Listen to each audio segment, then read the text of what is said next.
Le Flash Info avec le centre de stockage de la Manche. Et elle a eu un tragique accident sur la RN13 dans la nuit de samedi à dimanche à hauteur de la commune de Brie. Un jeune homme de 17 ans marchait le long de la nationale quand il était fauché par un véhicule. L'adolescent n'a pas survécu. Les deux occupants de la voiture en état de choc ont été pris en charge par les sapeurs-pompiers avant d'être transportés à l'hôpital Pasteur de Cherbourg.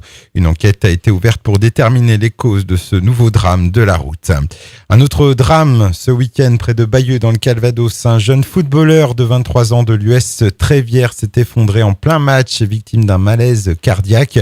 Les pompiers sont très rapidement arrivés sur les lieux et ont tenté en vain de réanimer le jeune homme. Bernard Cazeneuve sera de retour à Cherbourg à la fin de semaine. À l'agenda du ministre de l'Intérieur est prévu un déplacement dans le Nord-Cotentin le 8 mai, date commémorative de l'attentat de Karachi survenu en 2002. On rappelle que dans cet attentat, 14 personnes travaillant pour DCN furent tuées et 11 autres furent blessées.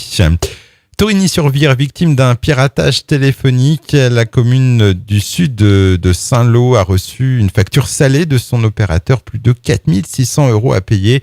Selon l'opérateur, 622 appels ont été passés de la mairie de Torigny-sur-Vire vers l'île Cook dans l'océan Pacifique, soit à près de 17 000 km de là. Les élus ont porté plainte.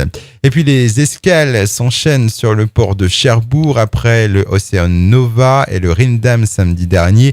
Le quai de France accueille aujourd'hui le Serenade of the Seas et ses 2500 passagers. Ce n'est pas fini car demain on attend l'Eurodam transportant 2000 passagers et le retour à nouveau du Rindam. Pour le seul mois de mai, ce sont 10 escales qui sont prévues. Le Flash Info vous a été présenté par Landra, centre de stockage de la Manche à Digoulville. Pour en savoir plus et visiter notre centre, 0810 120 172, coup d'un appel local.